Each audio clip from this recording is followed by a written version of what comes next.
આ માટીના બનાવ્યા છે. શિવલિંગ તો બધા અલગ અલગ વસ્તુના, જ્યોતિના, તેજના, મણીના બહુ બધા બને. શિવજી ક્યાં આવ્યા એમાંથી? આ ઈ ગ્રહસ્થ છે. આ ભોળાનાથે તે ઘર સંસાર લઈને બેઠા. અને આપણે ભોળાનાથ કામના જ, કારણ કે જે અત્યારે બજારની દશા છે એ દ્વારકાધીશનું ઘર સંસાર નહીં, ભોળાનાથનું સાંભળવા છે. કારણ કે આને હોવાનું ચાંદીને કંઈ તાણ જ નથી ને આપણે અત્યારે જે માર્કેટની, એટલે ભોળાનાથનું ગ્રહસ્થ વધારે કામનું. તો તમને એ કહેવું છે કે તમારા ઘરે શિવજી આજુબાજુ ક્યાંય શિવ મંદિર દેરા, શ્રાવણ મહિનો છે, અગર કૃપા જોઈતી હોય તો આ અધ્યાય 60મો ભગવાન શિવ સામે વાંચવો તમારે ભાગવતની અંદર. કારણ કે ભોળાનાથને બહુ ગમે છે આ અધ્યાય. ગ્રહસ્થ છે ભગવાન તો સમાધિમાં, ભોળાનાથ દ્વારકાધીશનું રાસ, શિવે સમાધિમાં રાસ જોઈ એને જ યાદ કરતા હોય, એની જ લીલા યાદ કરતા હોય. તો આ જે અધ્યાય કહેવાનું મારું શ્રાવણ મહિનામાં હેતુ એ હતો. મેં ઘણી વાર વાત મારી કથાઓમાં અમુક ભક્તોને કરી છે, પણ જે નવા છે એ જાણે કે આપણા ભારતમાં મેલકોટ, તમે દક્ષિણ ભારતમાં જાઓ મદ્રાસની ઓલી બાજુ, તો એક સ્થાન છે કોટિયુર, એનું નામ છે કોટિયુર. કોટિયુરમાં એક શિવલિંગ છે, આજે પણ છે. એ જે ખાલી 2 મહિના, શ્રાવણ એની પહેલાંનો 2 મહિના પાણીમાં બારું આવે છે. એટલે પછી નદી છે મતલબ, તો પાણી વેણ આવે એટલે શિવલિંગ પાણીમાં વહી જાય. પણ આખા વર્ષમાં કેટલા મહિના? 2 મહિના એ કોટિયુરના જે મહાદેવ છે એ મંદિર, નાનું એવું મંદિરે બનાવ્યું છે, પણ આખું એ પાણીમાં વયું જાય છે. અને નાના લોકોને બહુ શ્રદ્ધા છે, એમાં માને છે એનું. તો એની આ કોટિયુરના જે મહાદેવ છે, કોટિયુર છે, તમે નેટમાં બી કોટિયુર નાખો ને આ ગૂગલમાં, અમને કાંઈ ન દેખાય, ગૂગલને પૂછવાનું, એ તરત જવાબ આપે. ગૂગલ પહેલાં ગૂગલનો ધુમાડો કરતા, આ ગૂગલને તમારે પૂછો, KOTTY કોટિયુર નાખશો તો એક બીજું નામ યાદ રાખો, પુંથાનમ, PUNTHA, પુંથા NAM, પુંથાનમ. આ એક ભક્ત થઈ ગયા પુંથાનમ નામના. એક પુંથાનમ નામનો દક્ષિણ ભારતનો એક બ્રાહ્મણ રોજ ભારતની યાત્રા કરવા નીકળ્યા. યાત્રા કરતાં કરતાં એ પહોંચ્યા કોટિયુર. ક્યાં પહોંચ્યા? હવે કોટિયુરમાં કોઈએ કીધું કે મહાદેવ અત્યારે આમ સમય એ છે કે અત્યારે શિવલિંગ બહાર છે ને મેળો લાગે ને લોકો 2 મહિના જ કરવાની હોય પૂજા ભોળાનાથની. ભગવાન શિવ બહુ રાજી થાય. દ્વારકાધીશ ગોડે નહીં, રોજ પૂરે એ કે શ્રાવણ મહિનામાં ખાલી સોમવાર પાણી તોય માની લેલું તો જા દું. અને કાંઈ વાઘાની જરૂર, કાંઈ ખર્ચોય નહીં ભોળાનાથના મંદિર, ખુલ્લા 12 મહિના તમારા દરવાજા. એટલે ભોળાનાથનું કામ બહુ ઇઝી છે બીજા બધા કરતાં. તો ભગવાન શિવના કે દર્શન કરું, પણ એની હારે એ ભાગવતની પોથી રાખે. પુંથાનમ કોણ હતા? વૈષ્ણવ હતા. કોના પ્રેમી? ભાગવતના. તો ભાગવત એનો એક નિયમ હતો કે રોજ એક અધ્યાય વાંચવાનો. કદાચ શ્રાવણ મહિનામાં તમને પણ આવું મન થાય કે રોજ ગીતાનો એક અધ્યાય વાંચશું અથવા રોજ ભાગવતમનો એક અધ્યાય વાંચશું. આવું આપણે ઘણા વર્ષોથી પણ સારું થતું જ નથી. તમને થાય જ, કોઈને થવું જોઈએ કે નહીં? કંઠીવાળાઓ, તિલકધારીઓ, થવું તો જોઈએ ને આવું, પણ સારું થતું જ નથી આપણને. તો આ કદાચ પુંથાનમ કૃપા કરે તો થાય. એ રોજ ભાગવતની પોથી હારે અને એક અધ્યાય વાંચવાનો, એનો નિયમ. જ્યાં ઉતારો હોય ને કોટિયુરમાં પહોંચ્યા, ભોળાનાથની સામે મંદિરે દર્શન કર્યા, અને એમ થયું કે ભાઈ ભોળાનાથની સામે જ ભાગવત વાંચાય. અને એને અધ્યાયમાં રોજ એક વાંચે એટલે લાઈન ઓલું બુકમાર્ક કે ને, બુકમાર્ક, આ અધ્યાય વાંચે આ પાનું મૂકી દેવાનું. એની પાસે મોરનું પીછું એક બુકમાર્ક હતું, એ ભાગવતમાં મૂકી દે કે અહીં કાલથી હવે આગલો પત્તું વાંચ્યું. તો કોટિયુરમાં ભોળાનાથ સામે એ 60મો અધ્યાય અત્યારે જે હું બોલ્યો ને રૂકમણી અરે, એ જ એણે વાંચ્યો સંસ્કૃતમાં. વાંચીને પછી આજ અધ્યાય પૂરો થઈ ગયો. ભગવાન ખાઈ પીને શયન કર્યું, સોરી કહી દીધું, હવે આવું નહીં કહું, આવું બધું થઈને હુતા ભગવાન. અધ્યાય પૂરો, પોથી મૂકી દીધી. પછી એને એમ થયું કે ભાઈ ભોળાનાથ 2 મહિના તો અહીં રહે, એને મજા આવી. એને એમ થયું કે હવે આવ્યો છું અઠવાડિયું રોકાવ આઈના મંદિર, ભોળાનાથનો સંગ મળે અને માણસોનો આનંદ. બ્રાહ્મણો બધા પાઠ કરે આજુબાજુ મંદિરમાં, તો બેઠા. બીજા દિવસે સવારમાં આવીને ભોળાનાથને પ્રણામ, સ્તુતિ, અને પાછું ભાગવતને મૂક્યું હતું, લીધું. તો સારું બુકમાર્ક ખબર નહીં, પાના 2 ફેરવીને પાછું પહેલાંય પડેલું 60. તો આ વિચાર કરે કે અધ્યાય તો કાલે પૂરો થઈ ગયો, અને આપણે આ પાનું ફેરવીને બુકમાર્ક ઓલું પત્તું મૂકી દીધું અહીંયા. તો રાતે કોઈને આ ફેરવું, કારણ કે પોથીના મંદિરમાં જ મૂકી દીધું. પેલા બ્રાહ્મણોને પૂછ્યું, તેમ કોઈ પોથી થાય કે તમારી પોથી અમારે શું અડવાની?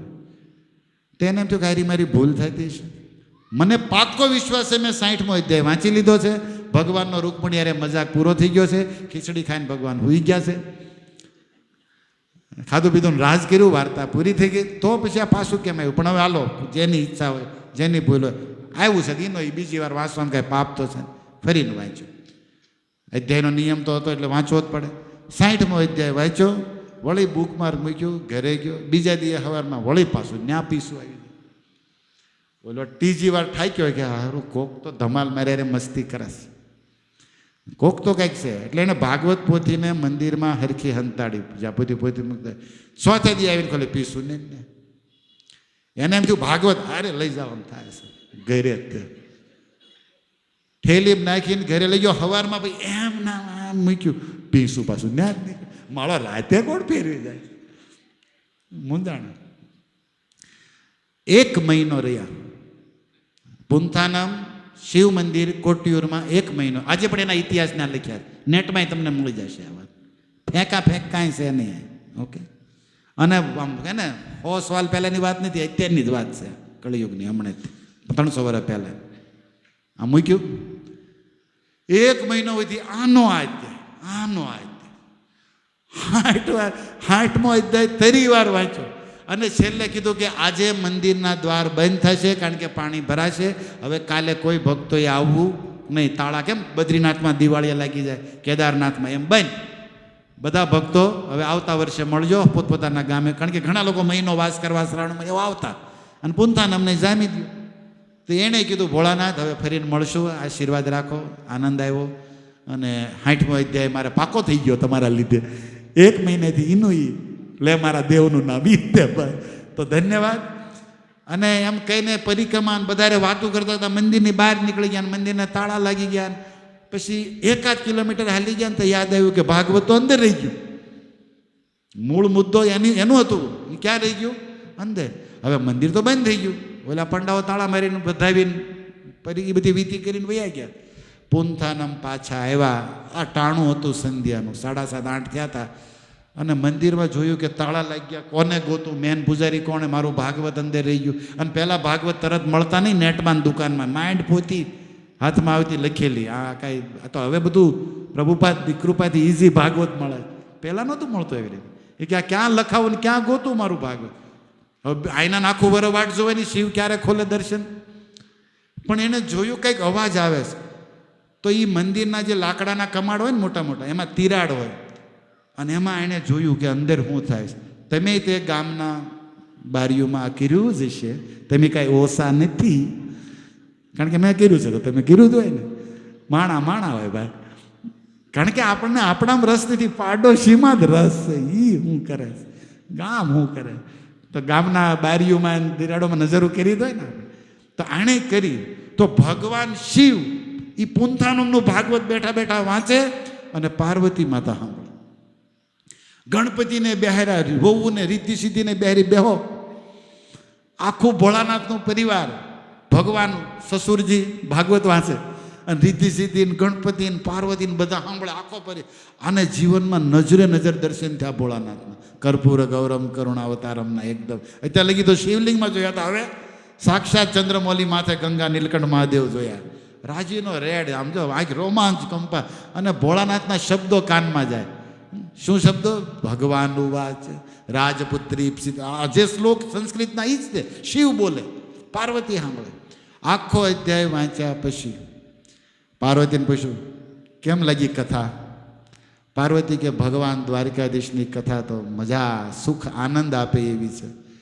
પણ હે ભોળાનાથ, તમે ખોટું નહીં લગાડતા. જે પુંથાનમ વાંચતો હતો ને એ ગમતું હતું ને એવી કથા તમને ફાવતી નથી. પાર્વતી જીક્યું, આમ ખોટું ન બોલ્યા. એ કે કથા દ્વારકાધીશની મજા જ આવે ભાગવત, પણ જે પુંથાનમ કથા 1 મહિનો વાંચીને જે મજા આવતી હતી એવી તમારથી જામ્યું નહીં. બાકી ભાગવતને પ્રણામ. તો ભોળાનાથની આંખમાંથી આંસુડા વહી ગયા. ઓલો 12 તિરાડમાંથી જોવે. એ તો કે પાર્વતીના મુખે પોતાનું નામ આવ્યું. ભોળાનાથ કે દેવી તારી વાત 100% હાચી. મને પણ એટલું ગમતું એટલે રોજ રાતે એ પીસું મોરનું હું ફેરવી નાખતો. એનો એ અધ્યાય મારે સાંભળવો. તો પાર્વતીએ પૂછ્યું ઓકે, પુંથાનમના મોઢે કથા તો મજા જ આવતી, તો બીજા અધ્યાયનો લાભ ન લેવાય આપણે? ઈનો એ અધ્યાય હું કામ તાકે પાડોશી બે માણા બાધે સાંભળે ને બહુ મજા. આપણો દ્વારકા આ જો આ આપણે છે એ કે હારો આ અધ્યાયમાં એવી મજા આવતી હતી ને કે મારે બીજો તો તું શું કામ નથી બોલતી, તું સાંભળતી હતી ને. શિવજીએ કીધું તાકે હું તમને શીખવાડવા માંગી હતી, ભગવાનથી શીખો. જ્યારે હોય ત્યારે સમાધિમાં બે જણ ભૂતડારે આંટા મારો, જો ખોળામ તેડે મને આવે, તમે કંઈક શીખો. પણ તમે કથા સાંભળી કાંઈ લીધું નહીં. હવે એ બે પૂનતાનમ જોવે કે આનું ચાલુ થયું ભાગવત. શિવજી કે મને એટલો અધ્યાય ગમે મારા દ્વારિકાધીશનો અને પૂનતાન, એટલે મારે એ જ સાંભળવો હતો, એટલે હું પાનું ફેરવતો. પાર્વતી કે મને એટલો ગમતો હતો, મને એમ થાય તમારે આમ કંઈક આવે આમાંથી, અમને કંઈક મોલ બોલમાં લઈ જાઓ, તમે તો ભોળા એમના એવા જ રહેશું. તો મને મજા આવતી. ઓલો પૂનતાનમ બેભાન બહાર થઈ ગયો શિવજીના મોઢે આ સાંભળી. અને પછી એને રહસ્ય જોડ્યું કે આ અધ્યાય ભોળાનાથને ગમતો હતો. હું 1 મહિનાથી આનો અધ્યાય હું કામ, કારણ કે આ પીસું ફેરવવાવાળા આ ભોળાનાથ હતા. ત્યારથી એણે જીવનમાં નક્કી કર્યું બધા તીરથ થઈ ગયા એ થઈ ગયા, હવે મરીશ તો ભોળાનાથમાં તારે. અહીંથી હવે મારે ક્યાંય જવાનું થતું ન્યાય એ રહ્યા. જ્યારે એ દર્શન ખુલશે અને આ અધ્યાય જીવનભર ભોળાનાથને મારે સંભળાવો છે, કારણ કે એનથી મોટું મારે શું જોઈએ. તો ભગવાન શિવનું ધન છે ભાગવત, પ્રેમ ધન. અને આ કથા અત્યારની છે, તમે નેટમાં નાખો, હું બોલ્યો ને પૂનતાનમ નામ, તમને નિરાતે અંગ્રેજીમાં આવશે, હિન્દી તો કદાચ નહીં હોય કારણ કે સાઉથનું બધું એમાં હોય, પણ તમને ખ્યાલ આવી જશે. તો ભગવાન શિવે દેખાડી દીધું કે ભાગવત મારું ધન છે. અને એમાં દ્વારિકાધીશ કૃષ્ણની કોઈ પણ લીલા હોય, પછી વ્રજની લીલા હોય કે દ્વારિકા, એ દિવ્ય છે, જે મારા ને તમારા જન્મકર્મને મુક્ત કરી દે છે આપણને. જન્મકર્મ છે ને દિવ્યમ, કૃષ્ણની વાત. અને આ કથા જે સાંભળે એનું ગ્રહસ્થ જીવન સુખમય થાય. સુખદેવજી શું બોલ્યા છે ખબર?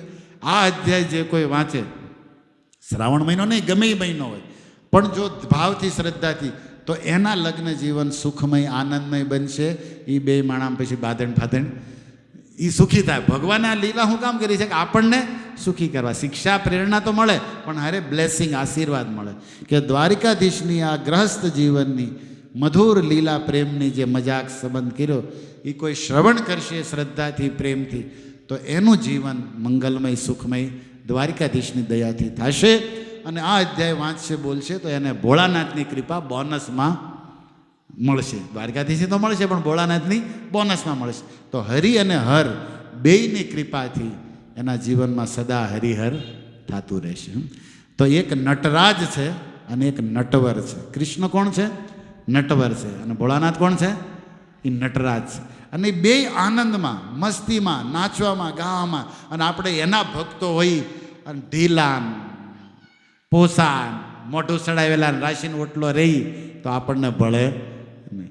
આપણે જેના છઈ જે દેવના, એના કાંઈક ગુણ તો આવવા જોઈએ ને. આ સત્સંગ આપણને ભક્તિ વધારવા માટે, કૃપા પામવા માટે. તો ધન્યવાદ, આપ સૌ પધાર્યા, આનંદ થયો. ગીતા મંદિર આપનું છે અને ગીતા મંદિરનું એક જ કામ છે, ભગવાન કૃષ્ણના એ દિવ્ય જ્ઞાન ગીતાને, રામાયણના સંસ્કારોને જીવનમાં ઉતારવા, ચિંતન કરવા અને બીજાને દેવા, પરોપકાર માટેનું કામ. અને આ ગીતા મંદિર શ્રાવણ મહિનામાં સૌથી મહત્ત્વનો ઉત્સવ આવે છે કૃષ્ણ જન્માષ્ટમી. પણ એની પહેલાં બલરામ જયંતિ છે આવતા સોમવારે, બળે રક્ષાબંધન, પણ એ દાઉદાદા બલરામજીનો જન્મદિવસ, પછી કૃષ્ણ જન્માષ્ટમી, પછી પ્રભુપાદનો જન્મદિવસ, પછી રાધારાણીનો જન્મોત્સવ આવે છે. બોલો રાધારાણી કી. અને રાધારાણીનો જન્મોત્સવ, બધી આ શ્રાવણ મહિનો આખો કૃપા પામવાનો મહિનો છે, ભક્તિ શક્તિનો છે. પણ જો સંગ એવો હોય તો લાભ મળે, નકર આમ નામ હોનું ખોવાઈ જાય, વયું જાય જીવનમાંથી. તો ભક્તોના સંગમાં રહેશું તો આ બધો આનંદ કીર્તનનો લાવો મળતો રહેશે. તો ભગવાન દ્વારિકાધીશ રૂકમણી મૈયાને અને માતા પાર્વતી ભોળાનાથને હૃદયથી પ્રાર્થના કે આપ સૌને સુખી રાખે, શક્તિ ભક્તિ આપે, અને આપણે બધા સાથે મળી અને આ ગીતા મંદિર ભક્તિ વધારીએ અને ભગવાનના ઉત્સવ કરી અને બીજાને પણ ભક્તિનો, પ્રેમનો માર્ગ દેખાડીએ અને આપણે આનંદ લઈએ. તો આપણે બધા તૈયાર છો જન્માષ્ટમી મહોત્સવ માટે? નિતાય ગૌર પ્રેમાનંદે. તો પ્રેમથી મનાવીએ અને ભગવાનની કૃપા પામીએ. તો એ જન્માષ્ટમી ઉત્સવની કંઈક જાણકારી હશે અમારે સંજય પ્રભુ આપશે, અને ત્યાર પછી આરતી કરશું અને પ્રસાદ બધા માટે છે. હરે કૃષ્ણ.